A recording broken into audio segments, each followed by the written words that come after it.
To suggest that it's too late to buy Tesla stock would mean that not only do you think the foreseeable future of Tesla is priced in, but also the Model Y deliveries, revenues, and profits, the Cybertruck, the semi-truck, the Powerwalls, the solar roofs, the robo-taxis, and any future innovation we haven't seen already. So to answer your question, no, it's not too late to buy Tesla stock. Thank you so much for watching. I'll see you guys in the next one. No, I'm just kidding. As you can see, I have a lot to say about Tesla, seeing as how it makes up 30% of my portfolio, and even though I am up over 230%, I'm not even close to selling Tesla. And no, that's not a flex or anything. I just want to be transparent with you guys so you can see that I actually do have skin in the game, and I just want to let you guys know how confident I actually am in this company. And I mean it when I say this. Tesla is just barely getting started and have only just barely begun to hit their stride in generating profits. And Wall Street has only just recently realized that it isn't just a car company, but will also become a massive power company, as well as a tech company poised to make tens of billions in high margin software sales. And that's what I believe the most recent price spike has been attributed to, as a lot of people are realizing the future of Tesla, and not only are they realizing the future of it, but they're also noticing that they've started to become profitable, since they have posted profits for the past 4 quarters in a row. But even though some stuff is starting to get priced in, I still believe that Tesla has a long way to run. And yes, I understand how you could be hesitant, seeing as how the stock has already gone up 1,000% in the past year, and then some guy on YouTube with 10 subscribers says, no, it's still undervalued. But as you can see, I am more than ready to give you guys my bull case, and I'm actually really excited about this one too, because Tesla is such an exciting story, and I'm really excited to see what they're going to be doing in my lifetime. Hey, what's going on, guys? My name is Evan, and welcome to the Financial Dominance YouTube channel. Before we get into my bull case on Tesla and why I think the stock has a long way yet to run, we do need to talk about something very important, and that's the DNA of Tesla. And even if you already know a lot about the company, it is important to acknowledge this point, because this is the cornerstone of their success: the engineering culture of Tesla. Just as if you wanted to start a tech company, you would go to Silicon Valley. But if you wanted to be with the best of the best engineers, you would apply to work at Tesla. Not to mention they share some of the same tech and engineers between some of Elon Musk's other companies, such as SpaceX, The Boring Company, OpenAI, and Neuralink. You're talking about a culture of engineers that are going to start Mars colonies via reusable rockets, and fuse man and machine via brain-machine interfaces. I know it sounds insane.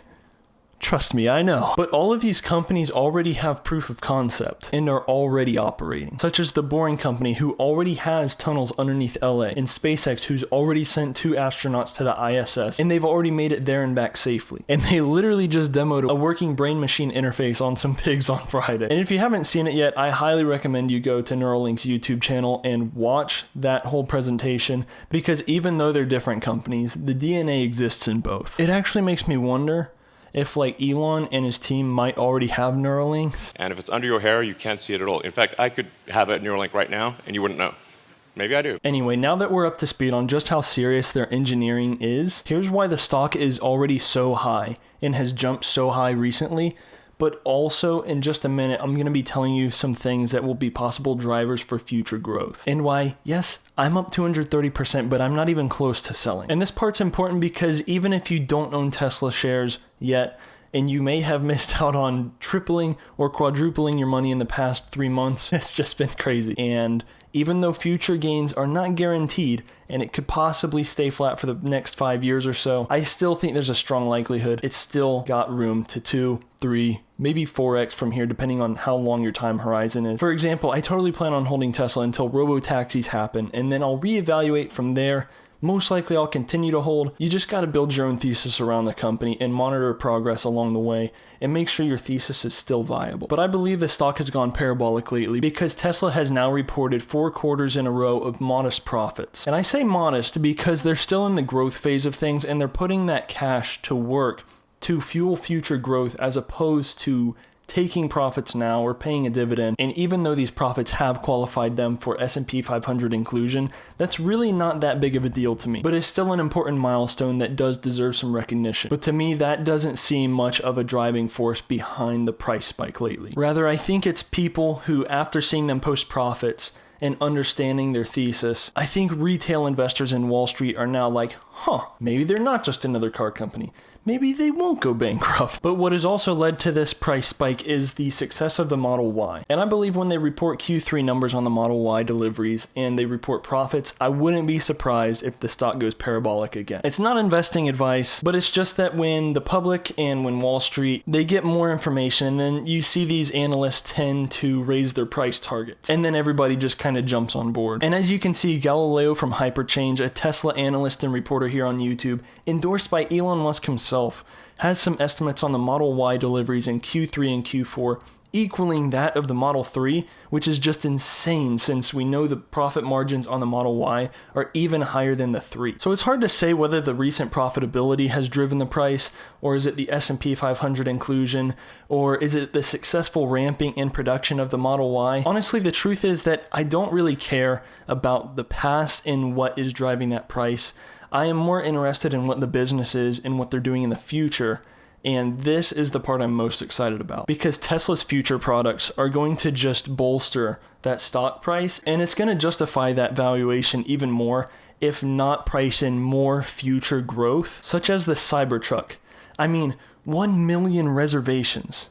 It's speculative. They haven't come out with it just yet, but everybody in like the Tesla space on YouTube and Twitter and on social media, it's widely believed that it's about 1 million reservations. And even Elon himself has said it's the most successful product launch that they've ever had. That means even more than the Model 3, which some hold to be Tesla's iPhone moment. And yeah, I know they did only have $100 reservation deposits for the Cybertruck, and the Model 3 had 400,000 reservations with a deposit of 1,000. And yeah, that's not quite comparable, but let's say even if only half of those Cybertruck reservations are legit and end up being delivered, that's still an extremely successful product. And not only do I think the pre-orders are insane for the Cybertruck, but I'll tell you why. It's because the value you get from this product. And that's how they are with all their products, but just briefly, I'm going to tell you the difference between the Cybertruck and what you would get from any other big automaker from that same price point. First off, the durability is just unmatched because it's literally just a single stamp of steel with no paint, so you'll have no dings, no scratches.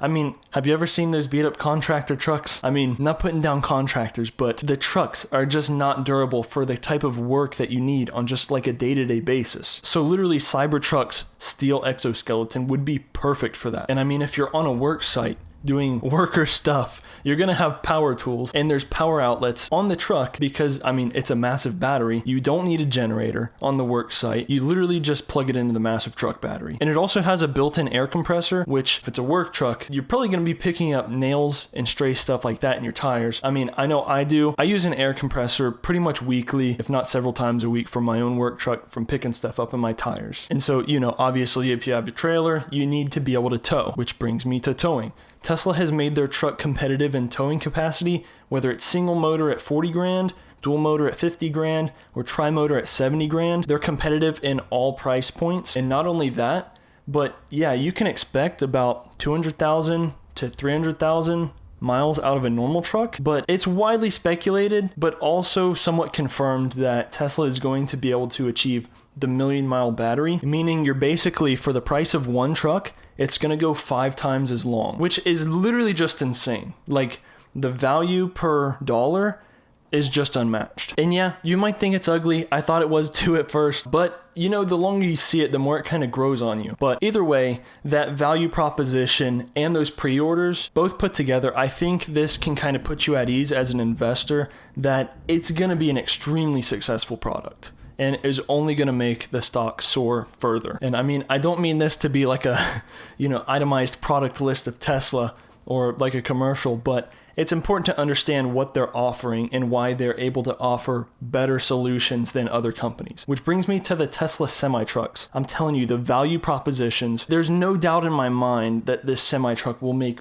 billions. I mean, have you ever pulled up to a red light behind a semi-truck and even off the light, all the cars around you are taking off and getting on their way, but you're stuck behind the semi-truck because he's really slow off the light? Well, Truth is that semi-truck drivers don't want to get slow off the light either, because to them, time is money in the most literal sense. And as you can see, the Tesla semi-truck acceleration is 10 seconds faster than a normal truck, and added up over a year of working, that extra acceleration adds up to higher costs for the trucking companies and lower wages for the drivers. Here's a comparison on a full load.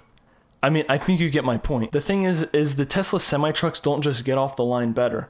They brake better. They climb hills better. They recharge some while you go down hills. They'll have autonomous fleet capabilities. And instead of stopping for gas in between destinations, they'll literally just recharge at your destination while they're unloading and reloading. And while semi-truck drivers have to take mandatory breaks, autonomous trucks don't. And I don't want to get too in the weeds on this, but the overall operation cost savings through time alone can't be overlooked here. By Elon's calculations, the Tesla Semi is 20% cheaper to operate than a regular truck, and that's not even factoring in the eventual convoy feature where one driver controls several trucks. Imagine being the fleet manager and you'll make revenue for 3 truckloads, but only have to pay 1 driver. Now, by Elon's calculations, this is also going to be cheaper than rail once they do solve autonomous driving and have those fleet capabilities. So Tesla isn't just disrupting trucking, they're also disrupting railroads. And I'm just going to keep it brief on the Roadster because I do want to get to the future products, not just like the near future stuff. But I think you get it by now. Like, the value Tesla provides is literally insane. The Roadster is going to be a high margin supercar that's literally the fastest car